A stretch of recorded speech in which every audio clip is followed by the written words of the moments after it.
Hi and welcome, everyone. My name is Dr. Iveta Bekvarova, and I am Director of Global Academic and Professional Veterinary Affairs at Hill's Pet Nutrition.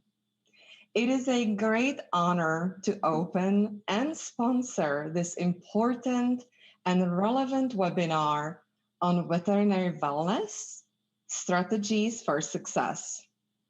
Hill's Pet Nutrition is a gold partner of the WSAVA and long-standing industry partner. Hill's has additionally partnered with the Professional Wellness Group as part of its continued commitment to support the veterinary profession globally. Wellness in veterinary profession is already an issue and is becoming even more important during ongoing pandemic. Veterinarians, nurses, and technicians have inherent emotional instinct to care and rational instinct to solve problems. And the reality is that all these have been made more difficult, especially during the COVID times, which can lead to personal and career dissatisfaction. At Hills, we understand that positive mental well-being is critical for the future of our profession. We are eager and delighted to support the WSAVA's Professional Wellness Group in its mission to boost your well-being. Sit back, relax, and I hope that you will get most out of this webinar and leave with a personal commitment to make improvements on your own wellness journey.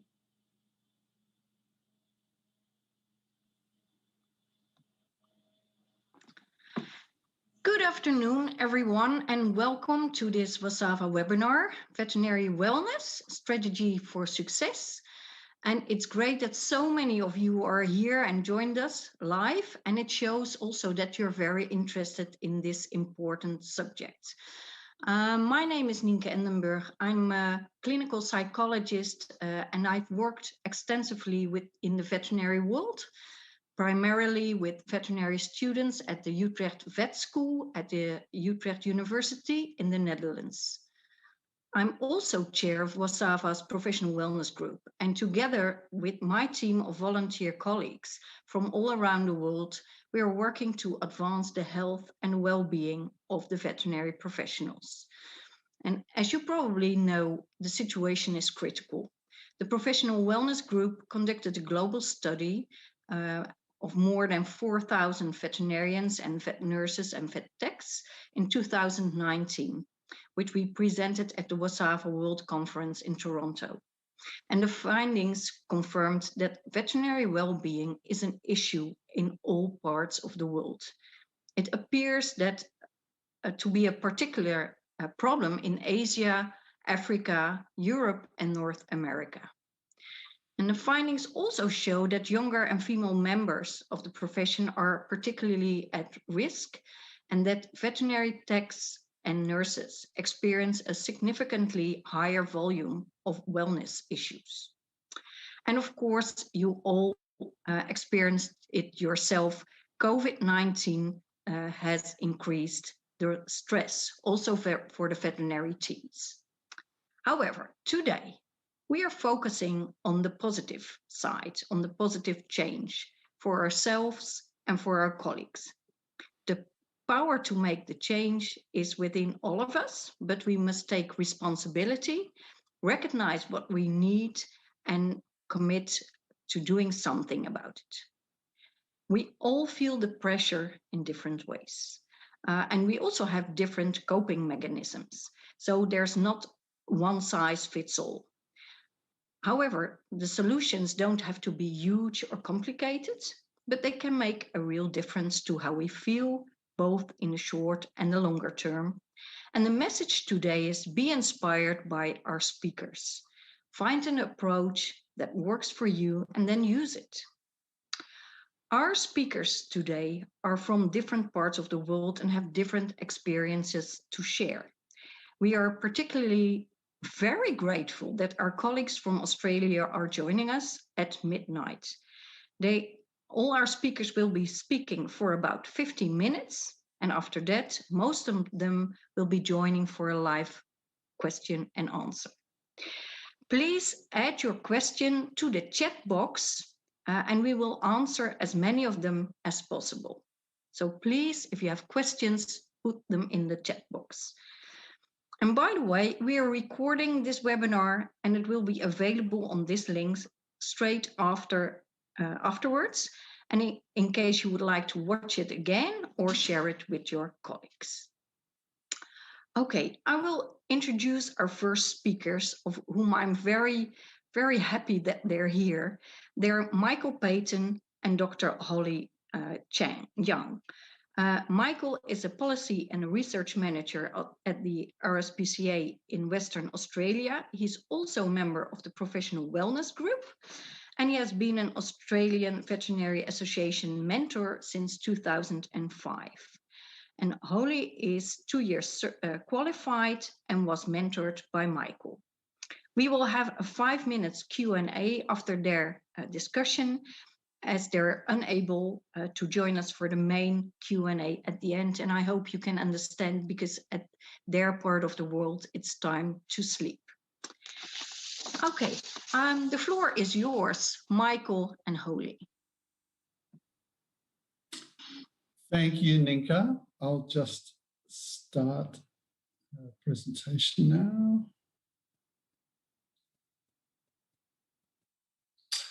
Good evening, everybody. I am going to talk mostly about one of the main mental health programs that the Australian Veterinary Association has, and as Nienke said, that I've been involved in since 2005.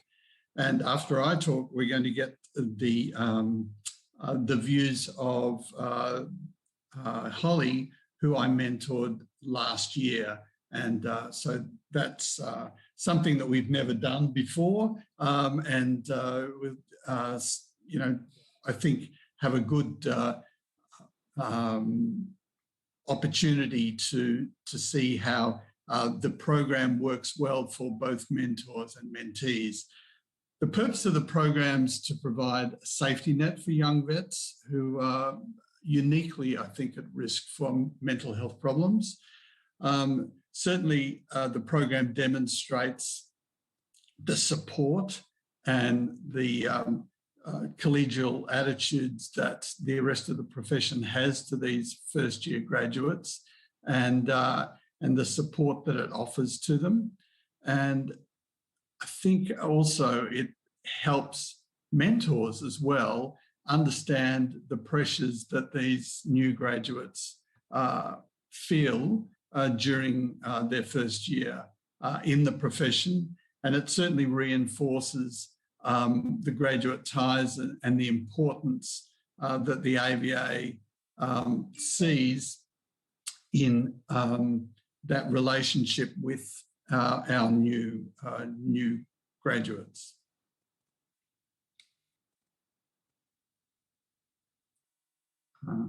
So, sorry, this is interesting. Okay. A good example of, I guess, benefits and relationships goes back to almost the start of my mentoring career in the around 2006-07, when I mentored a young graduate called Rachel Wicks, who is now Dr. Rachel Iglesias. And Rachel had worked in private practice in Perth and had talked to me at various times during the year when I mentored her about possible changes to her career and where she might like to go ultimately. I didn't hear any more from her from about 3 years, and then out of the blue, she rang me up, asked me if I'd like to catch up and have a chat over a coffee. and she said she'd like to talk about some career options. So basically we did that. The more I talked about different things, the more it seemed that she wanted to hear what I'd done. And we talked about various other options. And she was talking about her interest in epidemiology and doing research. We finished our coffee, and I didn't hear from Rachel again for a while. And then I saw her name on a paper alongside one of the very well-known epidemiologists in the Federal Department of Agriculture. And at the same time, I was on the Australian and New Zealand College of Veterinary Scientists Council, and saw that Rachel was up that year to do her epidemiology qualification exams. So for me, as a mentor, that was a fantastic experience, displaying how well Rachel trusted our relationship and how that relationship developed to the stage where I could give her some advice that ultimately she acted on and made a completely different career for herself, and is now this year involved in the Australian response to the COVID epidemic. So I think I love this quote, that the world's best navigators are never quite sure where they're going to until they get there, and then they're still not sure. And I think that says a lot about life and the journey, and the way that we have an opportunity to help our younger graduates navigate their way through that journey and find the best place in our profession so that they can enjoy their profession and enjoy life. I think the mentoring program that the Australian Veterinary Association runs has got some unique elements, and I think some of those we've listed here. I won't read them out, but I think there are benefits for the mentees in terms of how they're negotiating some of the challenges in the early part of their career, and Holly will talk a little bit about that. But there are benefits quite specifically for the mentors as well. And I think it's a great feeling to be able to generously give back to the profession and to be able to contribute to positively to someone's development within that profession. We do quite a bit of training of our mentors and mentees in the program and take them through typical mental health awareness issues like this, giving them strategies to improve their mental health, and also talk about the 6 important things to do with happiness, and enjoying your job is a key one of those. Doing voluntary work, as I said, that's what we do as part of this, the mentoring program, is to volunteer our time so that we can help other members of our profession. Having a hobby is very important as well.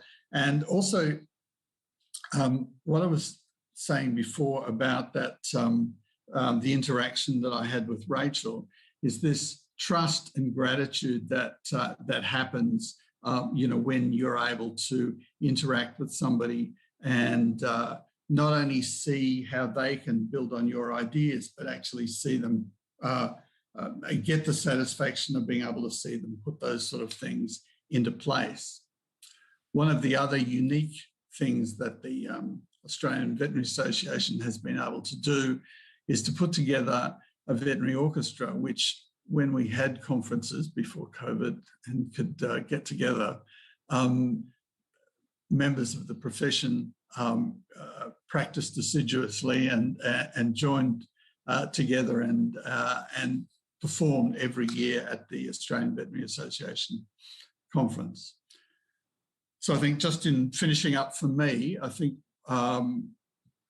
one of the really important things to the Australian Veterinary Association and to me personally is to encourage our new graduates to concentrate on the joys of just being a veterinarian and to celebrate and tell others how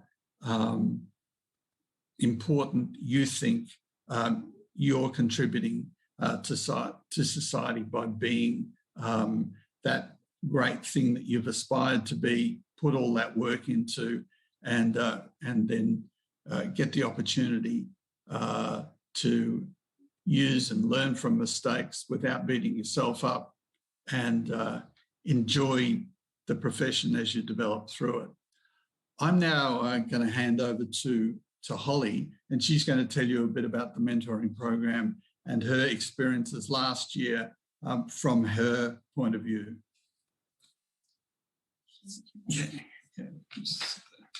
Right.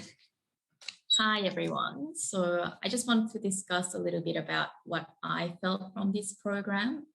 I feel like first year out is definitely your most vulnerable time of your career. And this is why I think the mentoring program benefits new grads greatly. It's nice to have someone to talk to, just to discuss how work's going and things. And there's a lot that vet school prepares you for, but definitely not everything. And that includes if you've been in the industry before. So I've worked as a vet nurse for 4 years before I started vetting. I was a practice manager at a human GP. I drove buses. I worked in real estate and McDonald's. None of these experiences quite prepped me for my first year out as a vet. So vet school teaches you a lot of things, but these are just some prime examples of what they don't teach you. And then another one, which I'm seeing a lot of lately, especially the coconut oil one.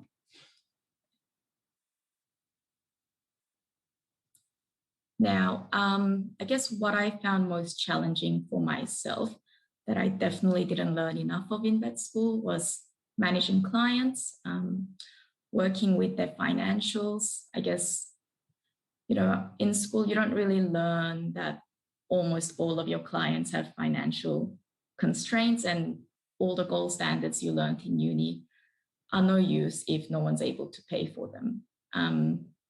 Another thing I also found was the different opinions and standards of your colleagues and the practice you work at, which you may not be used to, and it's usually not what you've learned. The most important thing for me is probably surviving the political environment as a new grad.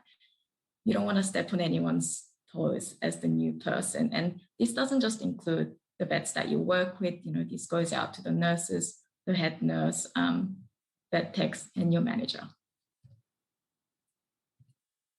So the good thing is no one's prepared for this on their first day. And this is when Michael comes in, and it helps a lot having your mentor to talk to. I've been very fortunate in having Michael as my mentor, but I also had Anne as my final year mentor, who I still keep in contact with. And it's really nice to have someone who cares about your well-being and cares about the importance of mental health in the profession in general. The best thing is I can discuss anything. I'm not worried about judgment. And the best thing about the AVA mentorship is that they've all got veterinary backgrounds. So it's good to have mentors, outside of vet industry as well. But there's definitely things that only another vet would understand that you need to discuss things with.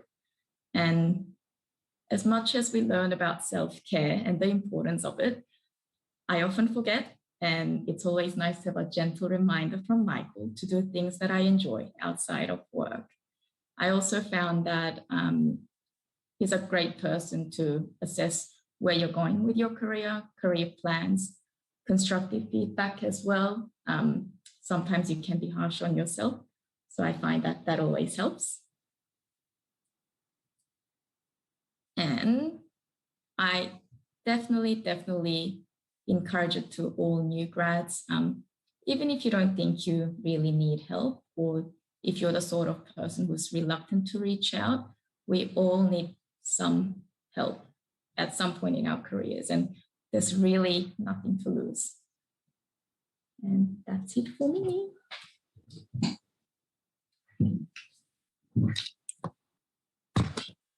So we're going to discuss some things together now. So, Holly, last year was a very big year for you. So Yes. apart from the highlights, obvious highlights like getting married and stuff like Yes. that, what do you see as being the highlights of the mentor-mentee relationship in terms of, you know, what it really provided to you? What are things that sort of jump to your mind? Yeah.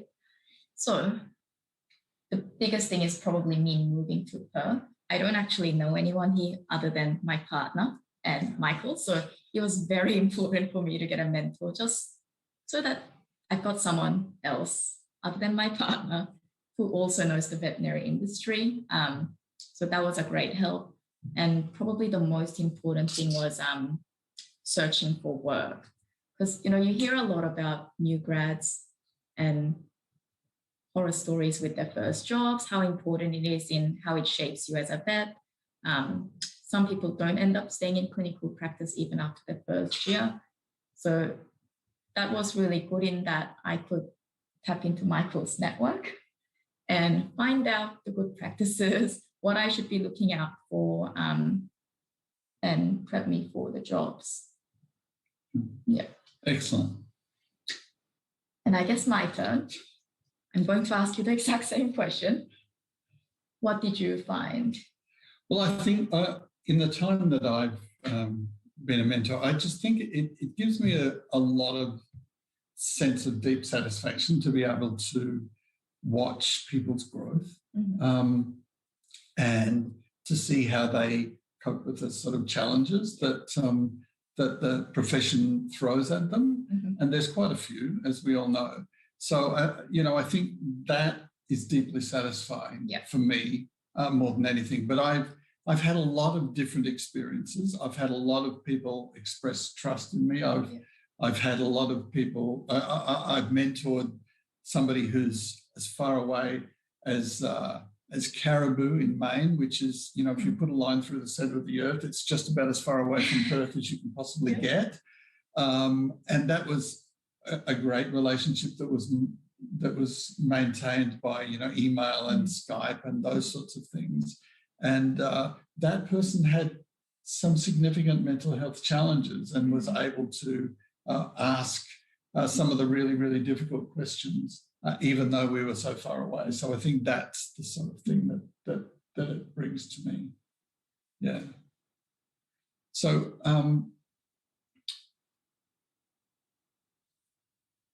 I think you've sort of answered this before, and we're getting towards the end of our time.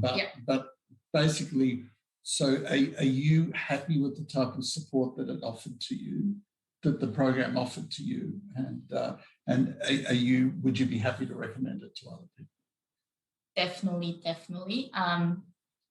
And it's so easy to contact you as well. And depending on, I guess, how much contact we needed, whenever we were free, just catch up for coffee. Yeah. I'd strongly recommend it to other new grads because, you know, it's nothing difficult, just catching up for coffee. And it's just nice to get someone else's, you know, perspective, because when you're a new grad, you're busy at work, you're stressed, and you can't think clearly sometimes. So it's very nice to talk to someone who's been there and done that. Good. Okay, so thanks, everybody. That's it for us, but I believe, Nienke, you've got some questions that might have come in. Yes, I would like to introduce Dr. Shane Ryan. He's the former WSAVA president, and he's a practice owner in Singapore. And he will moderate our Q&A. So, Shane, over to you. Hi, everyone. Thanks, Michael and Holly. That was very interesting. And we're on the same time zone, so I sympathise with your late night and thank you for it. I've got a couple of questions here. Michael, firstly, what piece of advice in particular would you give to a veterinary professional, a veterinarian or somebody in the veterinary team who is currently mentoring a colleague or is considering mentoring a new or a young graduate? What's the most important piece of advice? I think the most important bit of advice, I think, is to come into the program with positive attitude and open ears. I think basically listening is the most important skill that a mentor, I think, can have, but also knowing when to sit back, perhaps provide a little bit of background and perhaps slightly direct people, your mentee, without actually giving them the concrete advice all the time, so that they are encouraged to solve their own problems rather than you just giving them solutions to things that you think is going to work for them. So being a good listener is an important part of the whole process. Yeah. And Holly, given the fact that you've actually been through the mentoring process yourself, if you, in your time in the future, became a mentor of somebody else, what is the most useful thing that you can take away from your experience as a mentee?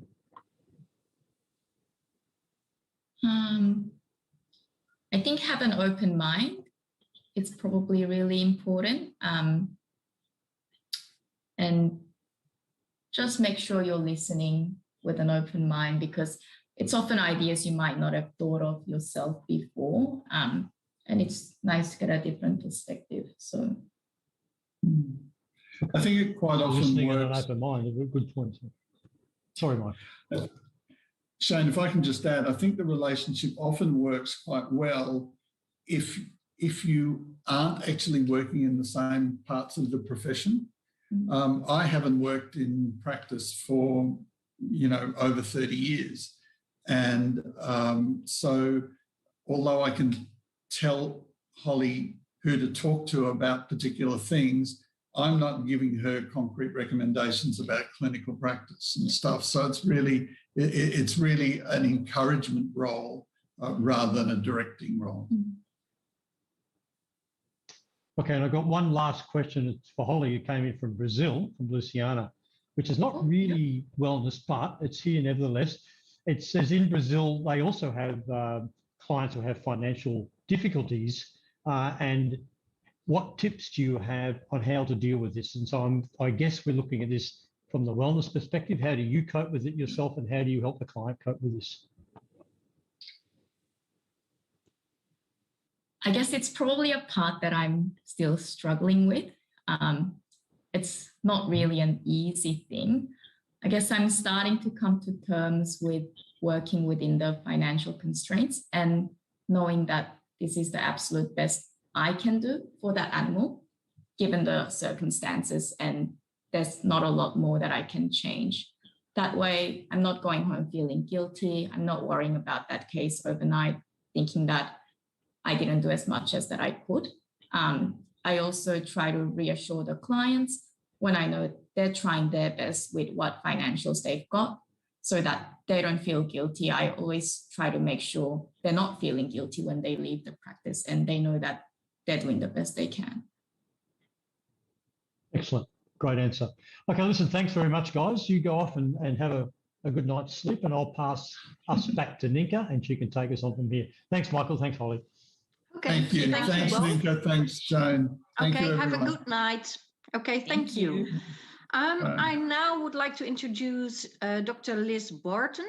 Liz is from the UK and worked in practice before developing an interest in wellness and well-being, which led her to set up a website called www.wellvet.co.uk, an organization which aims to inspire and support veterinary professionals to thrive. And she's also involved in a range of other very exciting veterinary wellness initiatives. Liz, the floor is yours. Yeah, thank you very much. And thank you to WSAVA for having me as well. Just to give a quick background, I started off in mixed practice, having graduated in 2004. I did a small animal specialist internship. I then worked out of hours for a number of years. I've got experience in shelter medicine and regular small animal GP practice. And then I diversified sort of by accident a few years back into the wellness, sort of as a result of actually being in quite a good, happy place myself with a young family, and enjoying my job.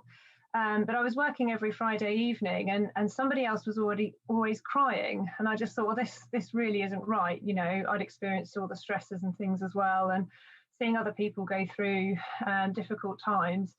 I started looking at different ways of helping, you know, different wellness initiatives. And there's a lot out there, both within and outside the profession, but it didn't seem to be easily accessed by those sort of at the coalface. And so the wellbeing not-for-profit initiative that we have is to help people explore and develop wellbeing tools which suit them. So, excuse me, just a small one interrupted. Bye, Mom. Bye-bye, I'll see you later. Bye-bye. So I'm just going to share my screen to explain a little bit about the how and why of developing your own wellbeing and why it's important. So what do we mean by a toolkit? Well, let's take a look at the relatively common scenarios and examples at home. When you're in your own house, stuff happens and it's your responsibility to fix it, or at least manage the problem until help arrives. These things can happen a lot, and at the most inconvenient or unexpected of times, anything from water leaks to losing roofing tiles or house fires. And if you don't have the tools in the house to help manage them, or if you don't know where the tools are or how to use them, things can escalate and get worse very quickly. However, with the right tools and with knowing how to use them and being practiced at using them, you can either solve the problem altogether or mitigate it until proper help arrives. It not only reduces ongoing damage and overall damage, it also reduces the time and money and resources spent into putting things right. But it takes investment before things go wrong, when things are good and the pipes aren't leaking. It takes time and money to invest in the tools, to understand their use and be familiar with the instructions and how to use them. So, you know, the classic example I give is it's pretty pointless running out and buying a fire extinguisher if your house has already caught fire. And so it is with our well-being. If your well-being is good, it's quite tempting to see well-being practices as a fluffy add-on for the needy people who aren't as happy as you, to get up to your level. But actually, you're quite happy as you are. I think, as we've already heard, you know, well-being is an issue for our profession. So I think a lot of us actually realise that we need to be addressing our well-being. If your well-being is good, however, why not enjoy the benefits of making it even better? And then when something that comes along that pulls the rug out from under us, whether it's a crisis at work, family illness, personal illness, or a global pandemic, for example, or not infrequently, 3 things happening at once, we'll have a dip in our well-being.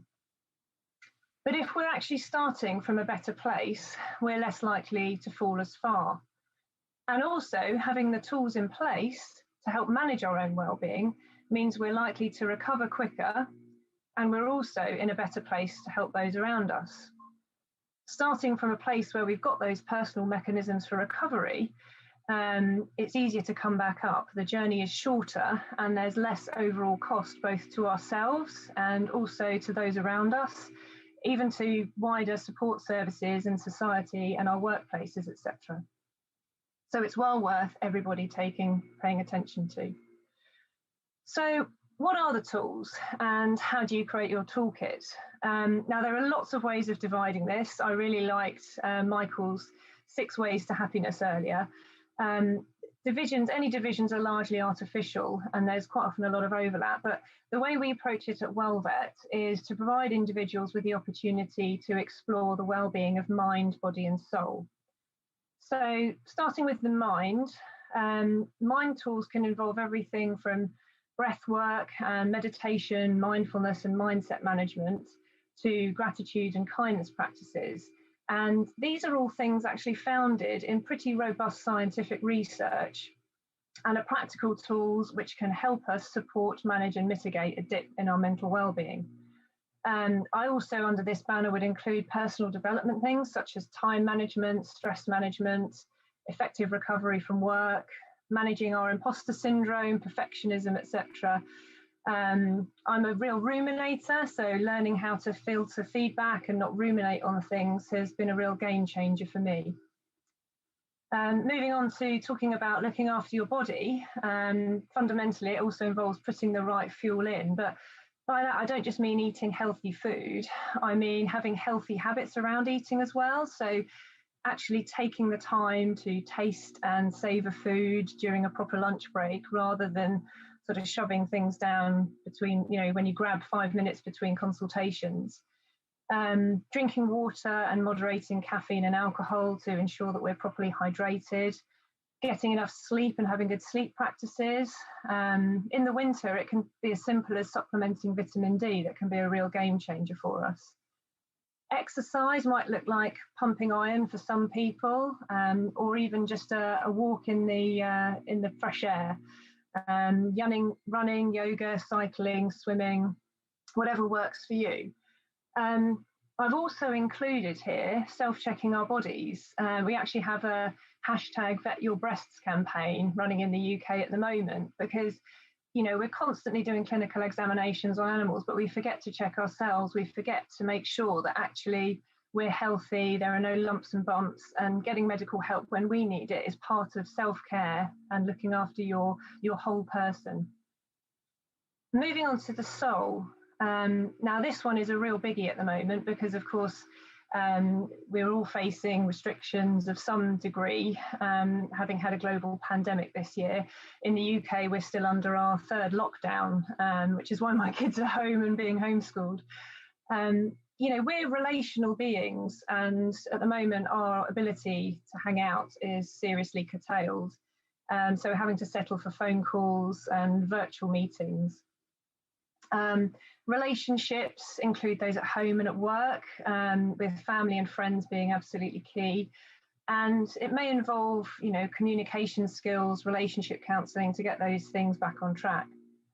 And, socialising, even though it's not possible for us at the moment, but it would include going out, but also shared interest groups, whether that's music, photography, knitting, whatever it might be. Clubs and team sports, maybe even trying new activities with a group of friends or your work colleagues. And, at the moment, we get a lot of support from, virtual social media peer support groups as well. I would say nurturing our soul also includes embracing your whole self. I love that AVA orchestra earlier, making time for people's hobbies to enjoy individually or together.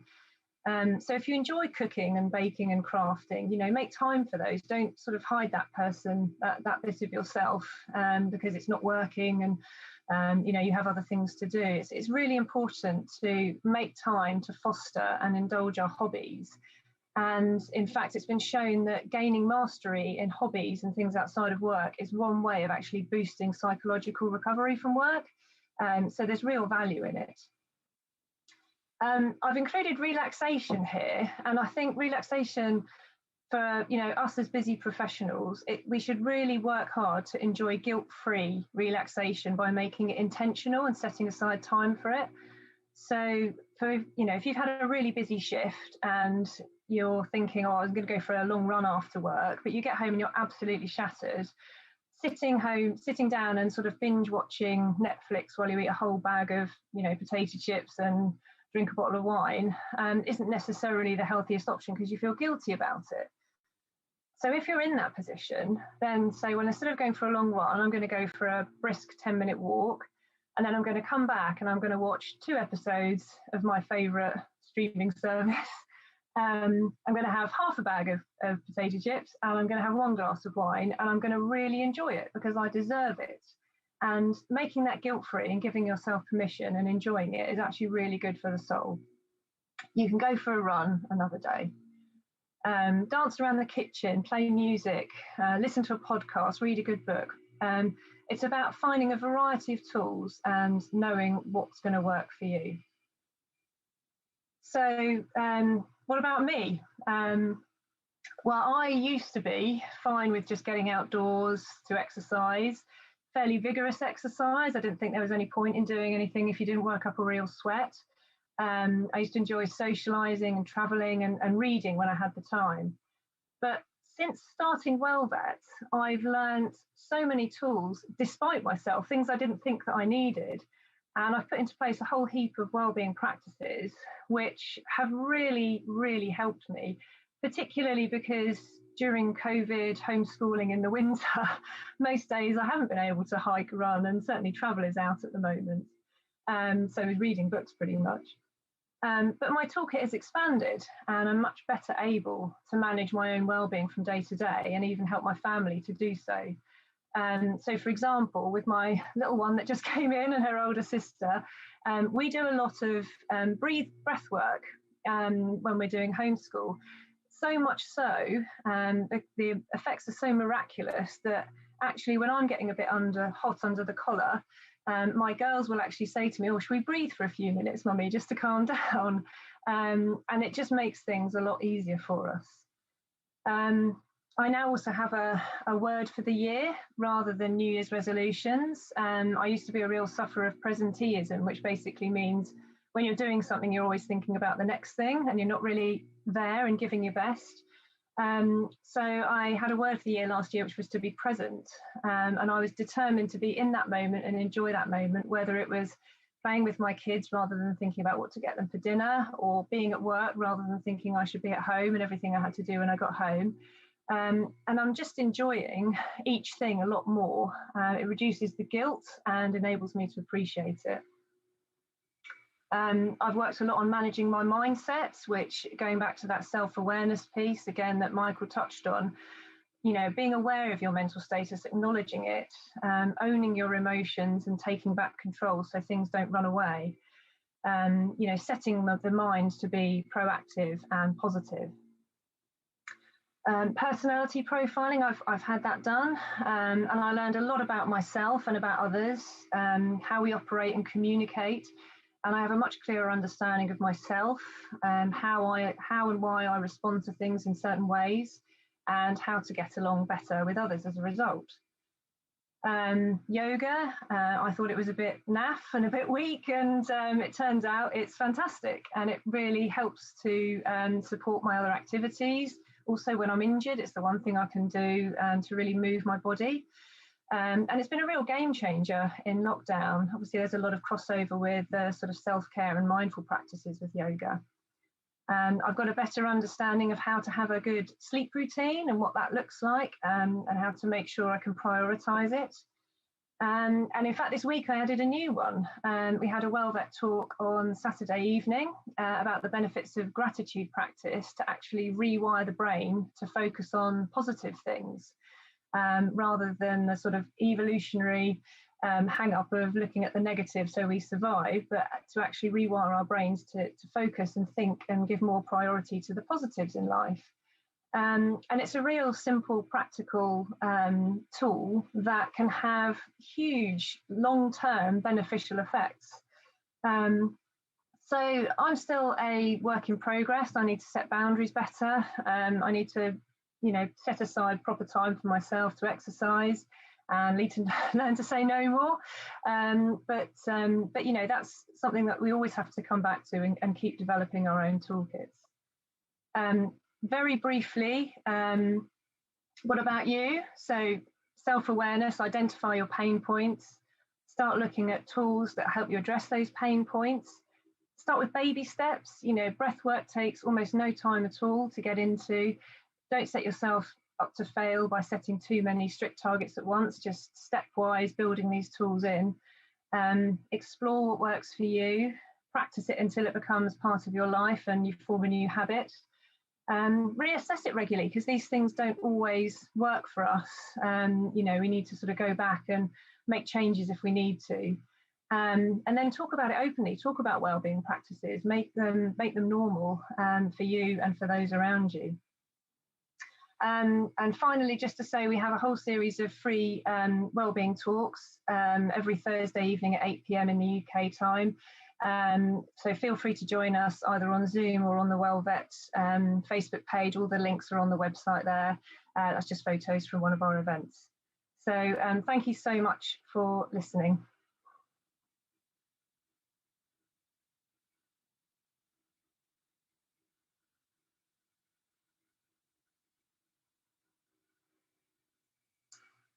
Oh, I think.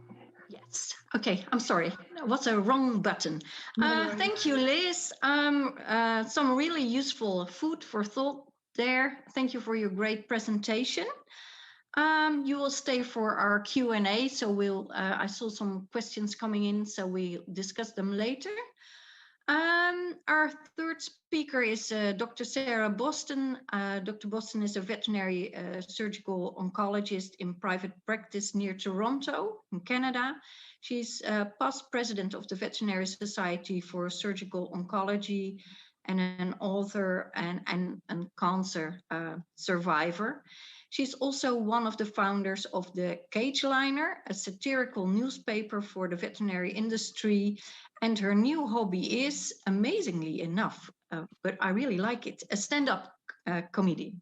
Thank you very much for being here, Sarah. The floor is yours. Great. My timer. Thank you so much for having me here. Hi to everybody from all over the world. It's amazing to be a part of this webinar. I'm going to do something a little bit different. This is my 25th year of being in clinical practice.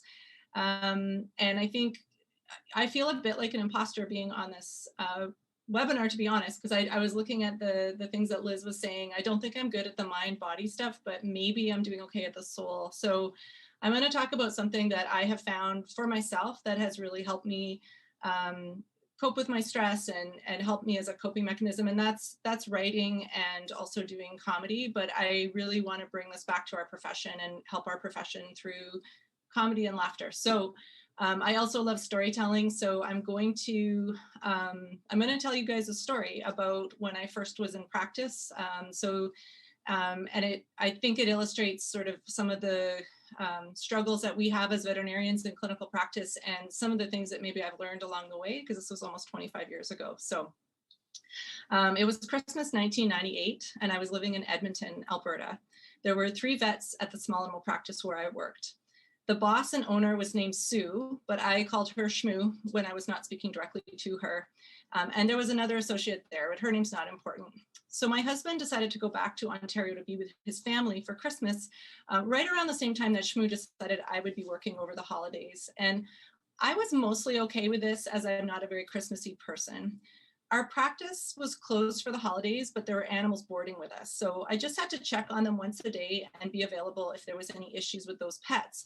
But there was no emergencies because emergency hospitals had thankfully just been invented. So it was the afternoon of December 24th, and every case had been appropriately transferred to go home to the emergency clinic or to go to Jesus for Christmas. And I was doing just the last check of the boarding patients and working on paperwork. And I hear my boss on the phone, and she's talking about a black cat, and she's saying, oh no, that's fine, you should bring him here. And she was actually really trying to convince the person on the other end of the phone to bring him here.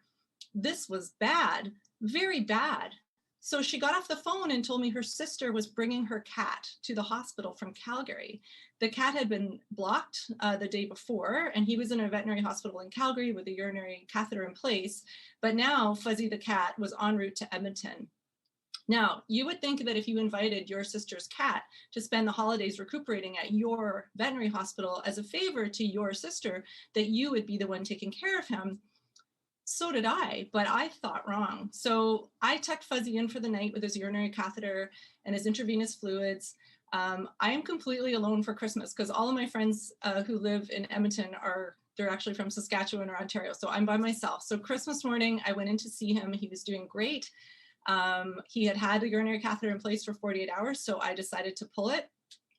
In retrospect, that was a bad idea, but we were closed for 4 more days. So I didn't think I really had a choice. So I went back to check on him on the afternoon of Christmas Day, and he had reblocked. There was no technicians on call because if it was Christmas, and normally you would go to a fully staffed emergency clinic if you had a black cat on Christmas Day. So I called my boss, partly to ask her to come help me, and partly to let her know that her sister's cat had a life-threatening urethral obstruction. She then just started yelling at me how I should be able to do this myself. I should be able to anesthetize him myself. And she had 12 people at her house for Christmas dinner, and that she wouldn't be able to help. So I just got to work anesthetizing and unblocking Fuzzy myself. I was trying to catheterize him, and I was almost getting him catheterized when Shmoo showed up. She was really pissed off. I don't know what she was so mad at, but she was coming in to help. Only at this point, I actually didn't need her help anymore. I think she was just breezing in to improve the optics of the situation and try to relieve her guilt for being such a bitch to me on Christmas. It was too late. The cat was anesthetized, lying on his stomach and his little butt hanging off the table, and I was kneeling behind him, getting the catheter into his urethra. And just then she came over and palpated his abdomen, which was really unnecessary and a little bit offensive because it suggests that I might not know how to diagnose a blocked cat. And this might all be some sort of elaborate Christmas ruse. So she was squeezing her bladder at the exact same time I was able to pass the catheter into his urethra and his bladder. And then she said something like, "Oh, that's weird. I can't really feel his bladder anymore." And I wasn't really sure if this was because I had relieved his obstruction or if something had happened to his bladder. And then she turned to leave and said, "Well, I think you have it under control. I have to go. There's 12 people at my house." So she left. I got some urine out of his bladder, but not as much as I thought I should get. And I think she ruptured his bladder.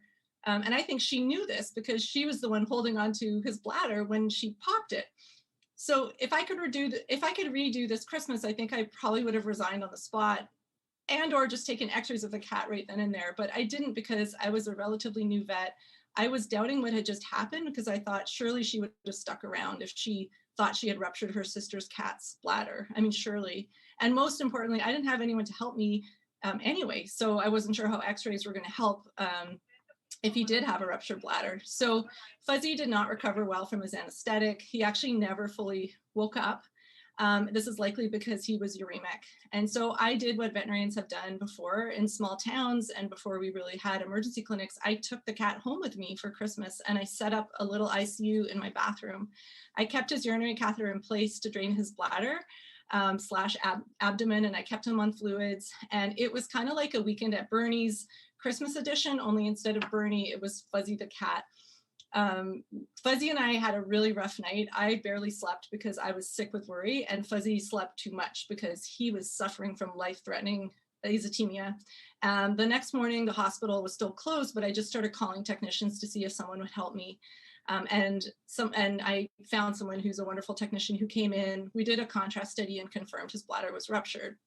So she started getting him ready for surgery, and I called Shmoo again and I said, "You know how you think you might have ruptured Fuzzy's bladder? Well, you did." And then her response to me was, "Do I have to come help you?" So I told her it wasn't necessary. I was just, calling that she might want to let her sister know that her cat was going to surgery. So his surgery was very uneventful. I closed his bladder. He recovered well from surgery. And then on the Monday, when everything was open again, my boss and her sister came in and they didn't say anything to me. They just ran over to his cage and said, "Fuzzy."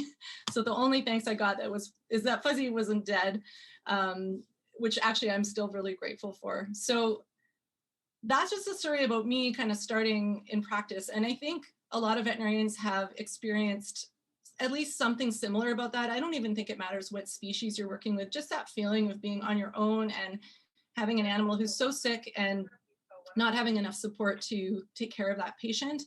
And so there are a few things that I've learned kind of over the years for how I manage these things and manage this level of stress, because I think this was a really excessive level of stress. So some of my strategies that I have developed over the years to help me manage these stressful situations are, the one thing is the situation was unfair. I was alone at Christmas. There was a lot of stuff going on, but I find when I have some sort of clinical dilemma in practice, and sometimes you get human egos and politics involved, for me, if I just focus on my patient and what my patient needs, I usually can work my way through that. So regardless of whatever else is happening, I can just focus on my patient.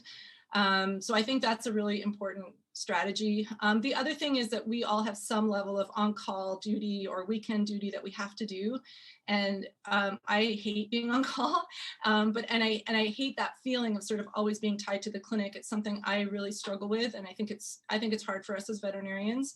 I would say I've learned is don't fight it if you're on call. Like, just kind of go with it. There's always a terrible case every Christmas. That's been my observation. And if you're the one who's on, you've just got to kind of go with it and not be fighting it and trying to get away from it, because it will probably make the experience worse. But on the other hand, you need to make sure that you're compensated for that, and that you get time off to compensate, you know, whether that's financial, but also time to compensate you for the time that you've had to spend away from your family over Christmas or whatever important events those are, and all the weekends that you've spent being away from your family and your friends and the things that you want to do. The other thing, which I think we talk about a lot with wellness, is that boundaries are super important. And I didn't do a good job with this, and I don't think I always do. I should have stood up for myself kind of in the moment and said, you know, I'm not going to do that. I didn't agree to that. I didn't agree to take care of your sister's cat over Christmas. But I thought I was going to get fired if I did that. And I think I would have, to be honest. I think that would have resulted in me getting fired. And then you sort of have that shame of being fired. This is another story, but I have been fired once before, and I was like, I'll never get a job. No one will hire me because everyone will think I'm difficult and it's something's wrong with me. And I think that's a fear I've had, where I haven't left jobs that are, you know, not good jobs because I think something's wrong with me. And so I think having the courage to create boundaries with your boss, with your coworkers, and also with clients is something that's really important for wellness. Another thing, like, it's pretty old school. I've been out for a long time, but taking patients home with us and doing that type of work unpaid is really not an option. You've got to find another option. Clients have to take that responsibility on, not us. And I think that's something I've had to learn. That's their cat. That's their responsibility. I did that a lot in the 90s, taking, you know, puppies and kittens home and having them on fluids in my bathroom. And I can't believe I did that, but I think there are veterinarians still in the world who don't have access to emergency clinics who are struggling with that, and how we manage that. And then this is just for me. I don't think this is a general rule, but maybe something you can take away is I have found, like, the cage liner and comedy writing, storytelling, and right now stand-up comedy is something that I like to do as a hobby, but it's something I really want to bring back to our profession. And I think it's important. And I know it might sound like I'm having a midlife crisis, and maybe I am, I don't know, but we always say that comedy equals tragedy plus time. I find this story absolutely hilarious now. Like, I really do. I think it's funny. I hope you thought it was funny. I hope you could laugh at it. I didn't think it was funny at the time. But I do think that trying to find humor in some of what we do is really, really important. There is starting to be, in human medical schools, improv classes and ways to find resilience. And so I do think of comedy as an avenue to help us find resilience as a profession. And so it's something I really want to do, is I want to laugh about veterinary medicine with veterinarians. I think we have to laugh or we're going to break. I think we have to find that resilience. And I think resilience in the past has meant, you need to suck it up. All these things we've heard as veterinarians, I did this, you're going to have to do this, especially when I was doing my residency training and my internship training. It's just kind of this toughness, but that's not resilience to me. Resilience is going with the flow, having, things happen not the way you thought, and being able to kind of roll with it. And also just finding the humor, because a lot of what we do is funny. And a lot of what we do is actually really common. Like the amazing thing about the cage liner, which I don't know if you've checked out, it is basically, it's like The Onion, but it is for veterinary professionals. The most amazing thing for me, creating these silly satirical jokes about our profession, is looking at the comments and seeing that there's people literally all over the world that are having the same experience, which is probably a bad experience, but I'm trying to find a way to just say, well, yeah, that's a bad experience, but some of the things are absurd and some of the things are actually really funny. And can we find a way to reach out to other veterinarians and say, hey, that's happening to me too. Can we find a way to laugh about it? So that's kind of my mission. I know it's a little bit different than how other people are approaching wellness. I think you've got to find what works for you. That's kind of what is working for me. And I hope, like, one of my career goals right now is that I can find a way to contribute to the profession by bringing humor to our profession, because I think we need it. So I think that's about my time. I set my alarm a little bit early. I didn't want to go over, but I'm happy to answer any questions when we come to that question period. And thank you so much, WSAVA, for having me. Well, thank you very much, Sarah, for your very interesting story. I really enjoyed it, and I think a lot of things can be learned from it. Now we've heard all our speakers, and I'd like to thank them all again. Liz, Sarah, and I are now very happy to answer your questions, and the Q&A will be moderated by Dr. Shane Ryan. Thanks, Nienke and Liz and Sarah. That was interesting and very enlightening. And I've been in practice now for 40 years, so we didn't even have electricity when no, it wasn't that bad. Listen, I've got a few questions here. And Sarah, just because you've just finished and while it's fresh here, you were talking about comedy and a lot of discussion around wellness and well-being talks about having a positive mindset. You talked about resilience, etc. How would comedy be a benefit to the profession from a wellness point of view? You said in the university school situation, possibly it would help there, but what about for practitioners? How could it help? Yeah, comedy? I mean, I think like some of it's just finding what you like and what you like to do, but I guess my observation is like when you see some of the drama that happens in every vet hospital where there's a client who's terrible or there's drama between people, like people can get really intense about that and really like worked up in a bad way. Like I don't know, I kind of equate it to almost like a wave going through the clinic when there's a client who's been rude to maybe the front desk staff and then the technicians, and you just hear it getting replayed over and over and over again, and you're kind of taking on all that negativity. And I'm not saying we should make fun of clients, even though I do sometimes with the cage liner, but I think if we could just try to find a way to find the humor in the situation and realize you're not alone. This happens all the time. Everyone's always telling us we only care about money, and you've got to kind of say, okay, like I'm not going to take that on, because I guess my concern or my observation, and I'm not an expert in this at all, but just being in the profession for this long is like people are breaking. Like I think like we need to kind of be more soft and kind of be able to roll with this more and find resilience. So yeah, and I guess as I was saying, like there are human medical school programs that are teaching students improv. So I mean, that's I've talked about that before, but you can go take an improv class. It makes you a better listener. It makes you, you know, we're so into our science that like things have to be a certain way. And I think that's just a type of our, you know, and I'm like that, I guess, but improv teaches you that it's going to be how it is and you're just going to have to roll with it. And I think that's something we need. So it's kind of both the aspect of like learning to roll with things more, but also just trying to find what's funny about it. Because there's a lot of things that actually are, even the sad things, there's humor there. And I think we need to look for it, because otherwise we're just taking all the negatives. So that's just my perspective. I don't know if I'm right, but that's what I'm trying to do. Because I honestly, like, when I listen to people talk about wellness, and I try to do yoga and I try to get enough sleep, but I was up at 4 a.m. worrying about this talk. So I was like, well, I'm the worst person to be here talking about this. So I can't contribute in that way. I can only say, like, I've been in this profession for a long time. I'm sticking with clinical practice, but I'm also going to try to like help people see what's funny about our profession. So sorry, that's a long answer. I don't know why you worry about stuff. I mean, you must be very brave to do stand-up comedy. I don't know. I could do it. Maybe on me. I've got a question here that also there's a discussion that came from both Liz and from Sarah, but it's directed to all three of you, about creating boundaries between your employer, your colleagues, and your clients, and indeed just the public for that matter. How do you create boundaries? How do you start? Nienke, do you want to start with that? Nienke's on mute. Sorry, excuse me. I think the first thing is that you recognize that you have to have boundaries, and because a lot of people just don't know.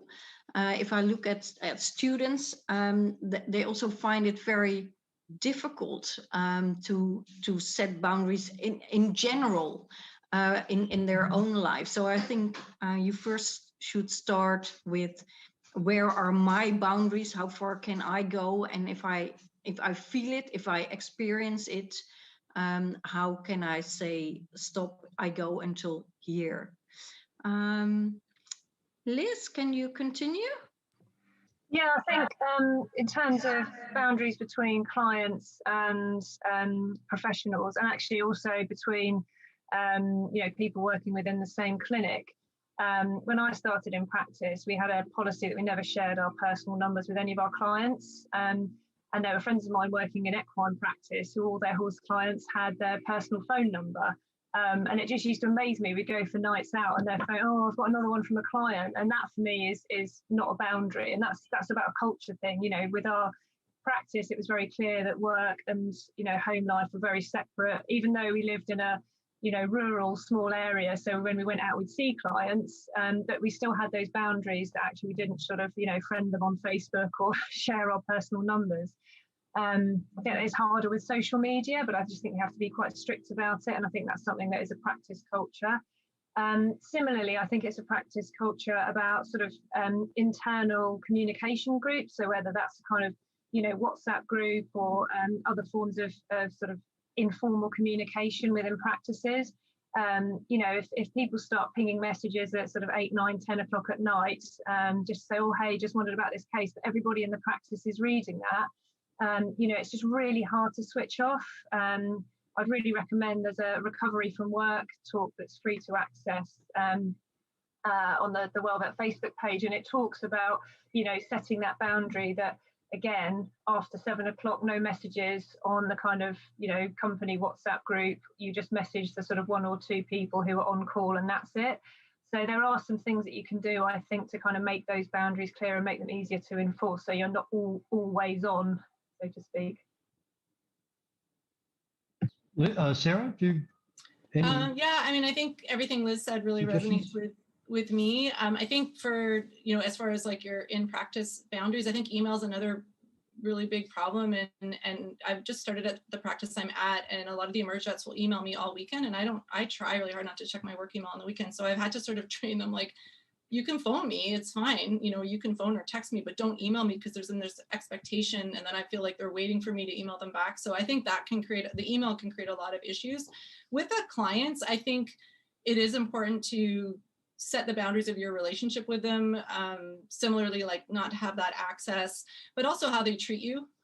So that was something that, I turned 40. It was like actually literally my birthday, and I was working at the University of Florida. And I was talking to a family about their dog who had osteosarcoma, and the limb needed to be amputated. I do limb salvage, but it wasn't possible in that case.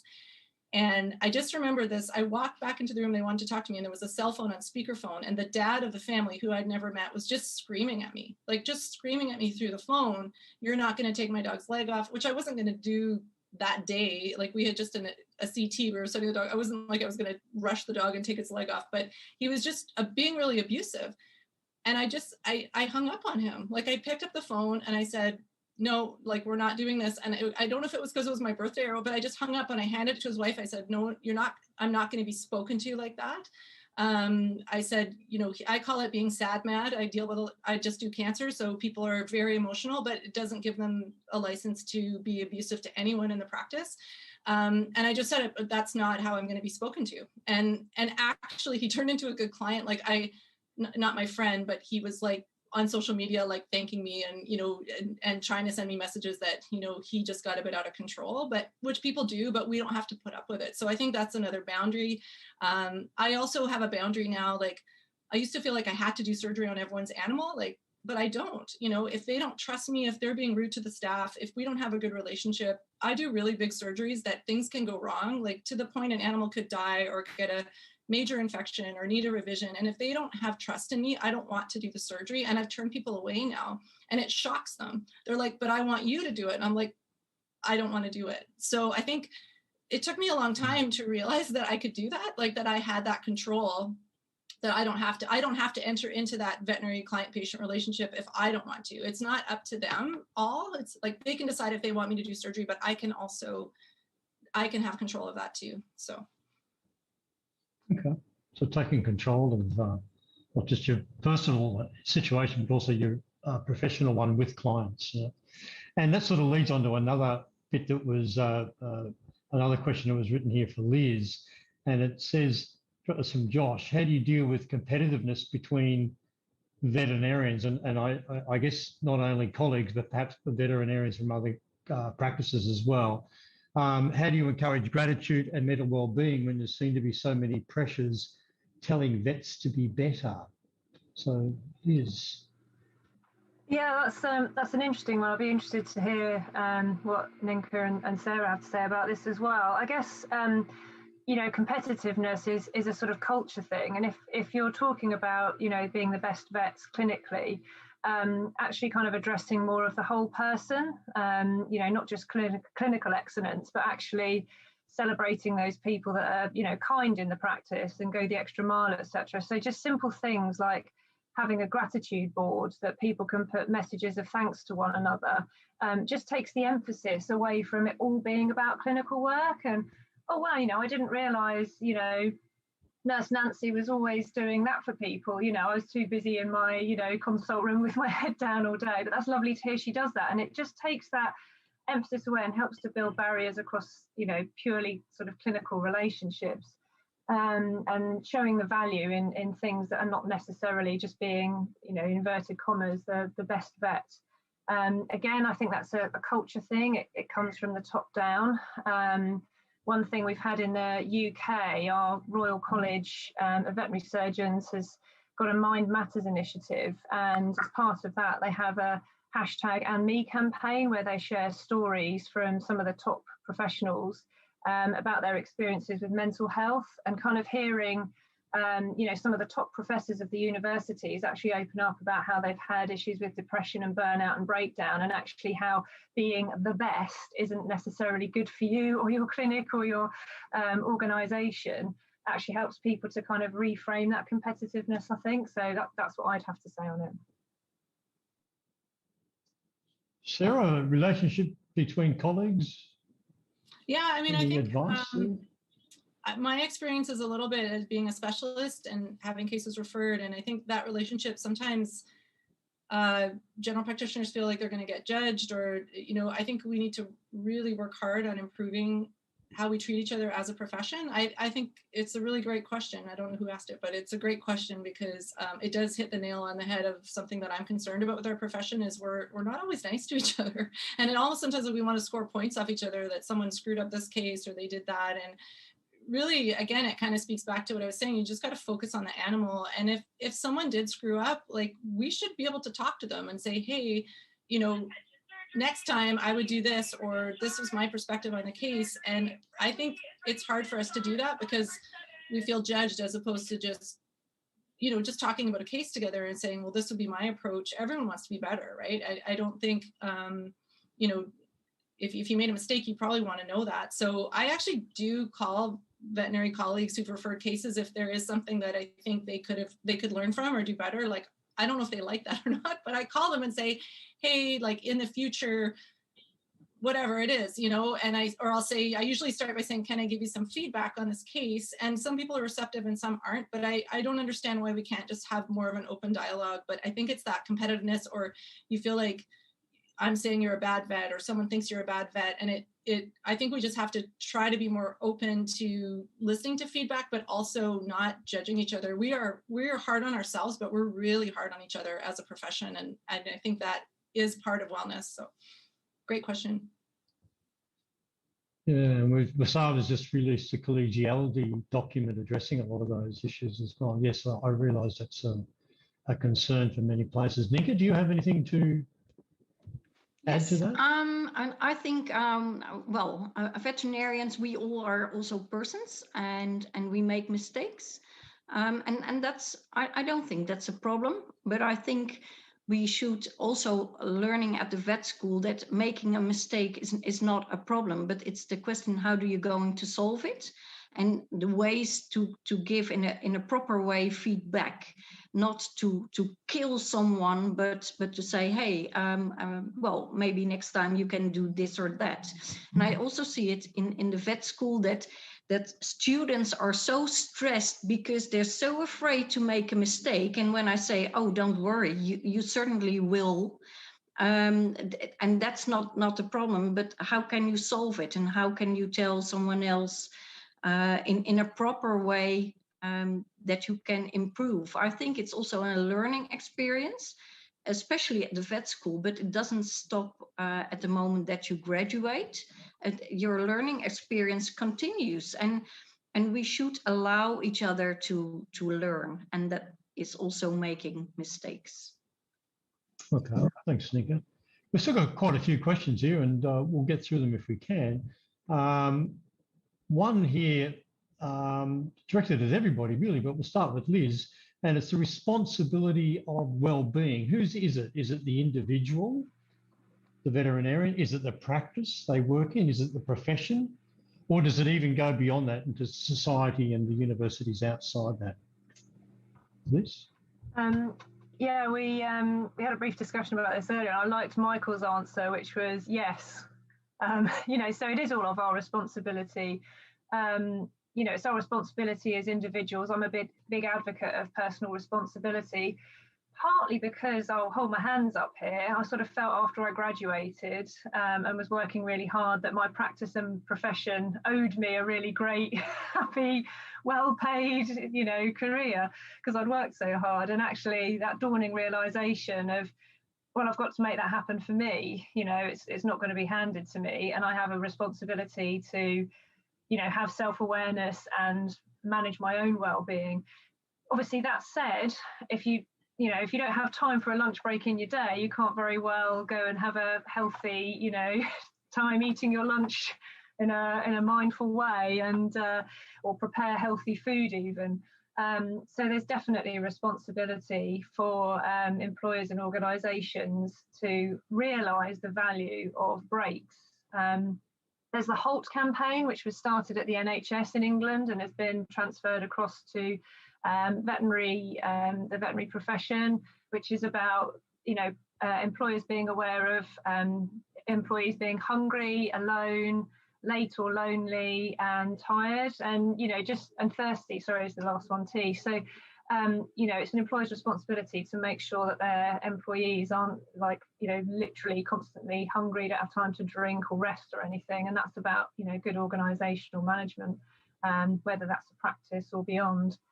And then in terms of sort of professional bodies, I think for you know, a profession which has such high rates of you know, stress and suicidal ideation, etc., you know, we absolutely have a responsibility as professional bodies to be addressing those, finding out where the problems are, and putting in mechanisms and recommendations, even regulations in place to make sure we support the well-being of our people, because, you know, without your people, you don't have a profession. So, yeah, yes is the answer. Okay. Anybody else want to comment? Or we've got more questions here if you want to keep going there. I'll tell you what, we've got another question because it fits into what you just said there, Liz, and I'll direct to start with Sarah. What strategies can you suggest? This is from Tanner in Canada, so one of your compatriots there. What strategies can you suggest to fit in the time for wellness when every day is truly busy from the time you wake up to the time you go to bed and balancing work, family and home commitments? What strategies can you suggest to help look after your own wellness? Oh, I'm Tanner. I'm the worst person to answer this question. I think it's just a constant rebalancing and like restructuring of what you're going to do. So trying to get into a routine, I think that is a big one. And I'm kind of failing at that right now, but I think finding things that make you happy. So during the pandemic, I feel so lucky I have a dog and I love going for big walks in the forest with my dog. So like that has become a very much a part of my routine of my own wellness right now. But it's hard if you're working 12 hours a day and you know, where are you going to fit it in? I think if you have those kind of crazy days, you've got to back off on the weekends if you can. So like, you know, you may not be able to work as many hours as you are. You may have to back it off and very intentionally say, I'm only going to work 35 hours a week. And that's my limit. That's my boundary of what I'm going to do. You might make less money, but we're in Canada. We're taxed so high. It won't matter, Tanner. So I would say like trying to structure your work as best as you can so that you have structured time off is kind of the best strategy that I would say I have for that. The other thing I try to do is like, because I have technicians that work for my service, is like I am like very like I get mad at them if they don't take a lunch break, and I'm like, did you take your lunch break? Did you have a lunch break? And I like really push them to do that. So I think we can do things to drive the culture and our practices that's important, because they can just keep working, you know, they'll never stop. They'll just keep going. And I think, you know, they're going to work better and feel better and probably be more alert and pay better attention to the patients if they've taken a break. And I try to get them to go away, not just sit at a computer and eat. Like, I'm like, go away and sit somewhere for 30 minutes and don't talk about work. So I think as veterinarians, we need to kind of be the leaders in that. And I don't think we're generally doing a very good job of that. And it's just like, no one has time for lunch and no one can do it. So I think we need to take the lead as far as that goes. And then hopefully that means we get a bit of a break too. And sometimes it doesn't work out that way, but we need to take responsibility for that ourselves. Okay, Nienke?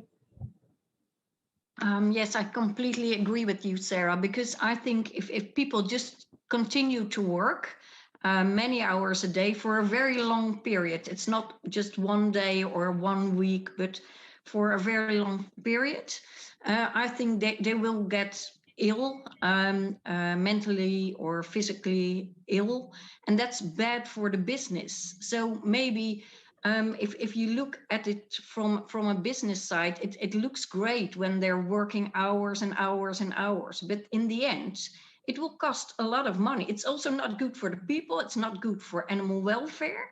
It's not good for the clients, but it's also not good for business. So a good well-being is also very helpful for everyone, including economics. Okay, great. A couple of questions that are related here, and oh, sorry, Liz. Yeah. I was just going to come in on that because I've actually written a list when I saw Tanya's question. I was just going to briefly say, like, some things that you can do when you're really time poor. Could really own. So you can do what's called exercise snacking, which is you literally exercise in 5-minute blocks. So that might literally be, you know, in your short coffee break or between consults, just do some squats, have a pull-up bar as you walk into the kitchen in a communal area, have an exercise band in your room. They give them out at some of the veterinary conferences here and show you how to do exercises around the door handle. So there's little things you can do that actually build up over the day to get some exercise in. Breath work is another one that only takes literally a minute, but can have massive, huge effects on your mental and actually your physical health as well, in terms of reducing cortisol long term and all the benefits of that. Use your commute time is a big one. So you can listen to podcasts. Sarah will be pleased to hear that I always used to listen to my favourite comedy after a night shift because I would just come home laughing and smiling and not thinking about work. Make that part of a kind of recovery routine. Even if you only live 5 minutes away from work, pull up in your driveway and sit there for 20 minutes and listen to the end of it and have that as a little routine. You can have daily inspiring quotes kind of pinged into your phone just to give you positive things to think about. And this is the other one where a gratitude board at work can really help. So every time you walk past it, you just see positive messages, you know, between members of the practice that just give you a little lift. So that was my little short list for a bit of wellness in a busy day. And following on from that, Elaine from the Netherlands asked, any of these tools that you mentioned and BD strategies you just raised taught at the veterinary school, that any veterinary schools that you know of, because she said the step to practice may not be such a big one for graduates if they knew about these tools and how to use them before they started their job. Does anybody know if they've taught at any veterinary schools? Or yeah, Liz?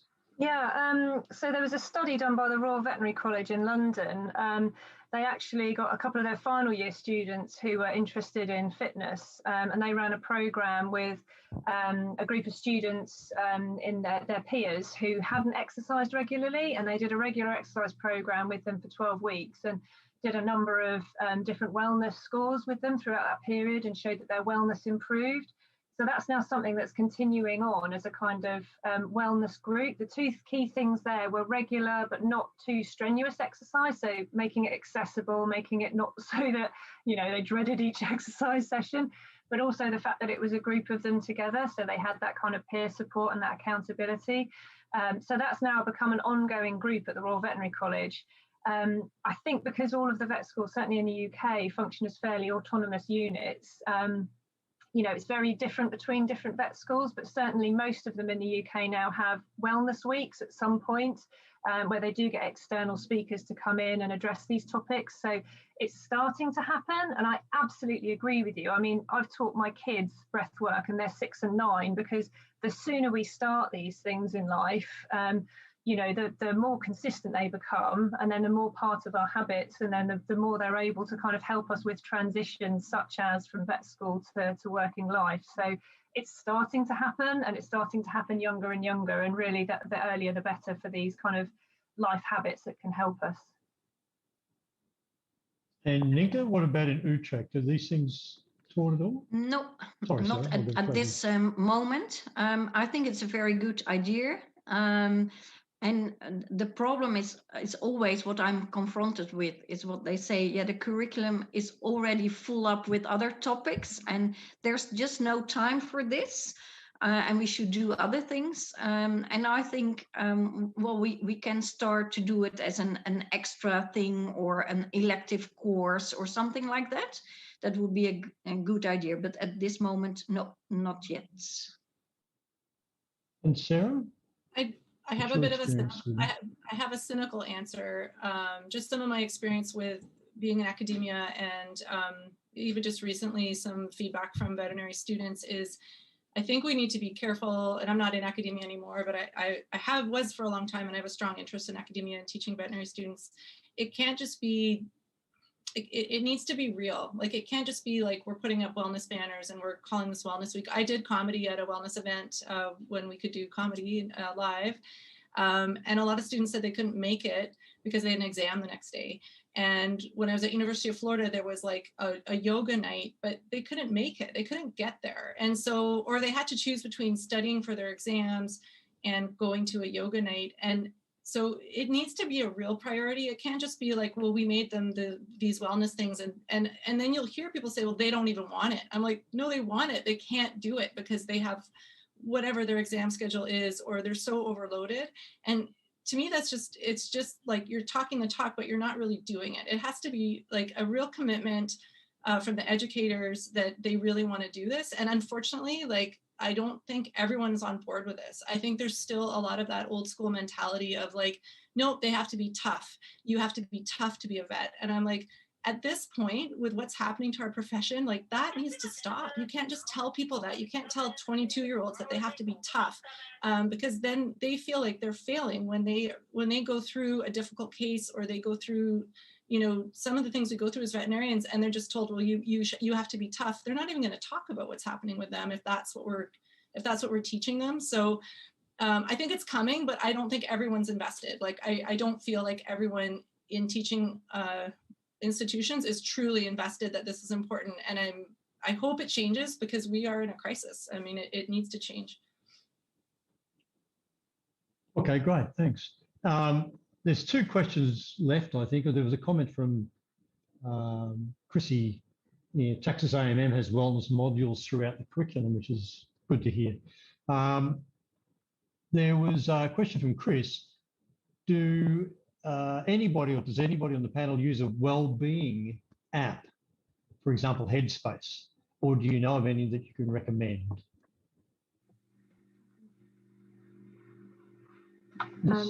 Yeah, just I mean, I don't use Headspace. I know a lot of people that do and highly recommend it, but kind of going back to that mind, body, soul thing, I think even, you know, apps which connect us as people, so things like WhatsApp, you know, I consider to be a well-being app when it sort of connects me with my friends.